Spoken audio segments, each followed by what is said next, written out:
Совсем недавно в Чувашском театре оперы и балета завершился концерт «Своих не бросаем». В нем приняли участие артисты и профессиональные творческие коллективы республики.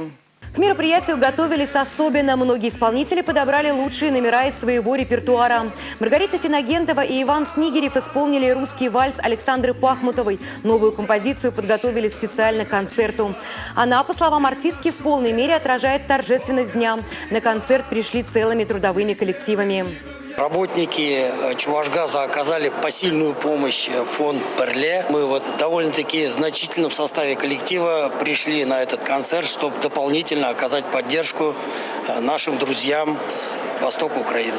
Наши сотрудники тоже участвуют в этом концерте. Не только участвуют в качестве зрителей, но даже будут выступать. Поэтому мы полностью эту акцию поддерживаем. Своих не бросаем. Я верю, что с этим событием мы приобретем много нового, станем еще более сильной державой. И желаю всем нам вместе новых успехов, новых побед, в том числе спортивных. Вместе «Перле» щеничий дюрзем батне. Билеты раскупили в первый день после объявления. Все денежные средства, которые собрали, направили на специальный счет благотворительного фонда «Перле» для помощи мобилизованным.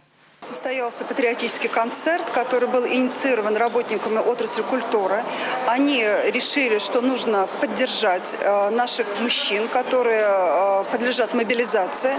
И все средства, собранные в ходе проведения концерта за продажу билетов, мы направляем на специальный счет фонда «Перле».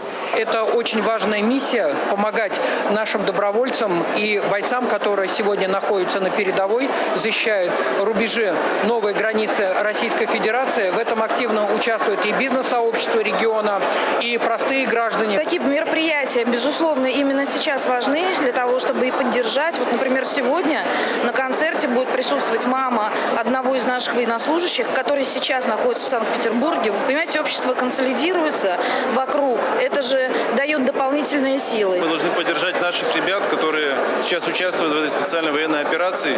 И сегодня мы внесем свою толику в победу наших ребят.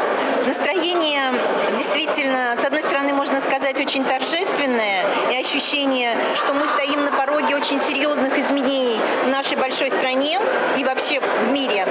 И вот такие мероприятия, где собирается общественность, где люди выражают прямое свое отношение и, наверное, такую прям четкую позицию, что мы поддерживаем наших ребят, мы поддерживаем позицию нашего президента, действительно очень важно.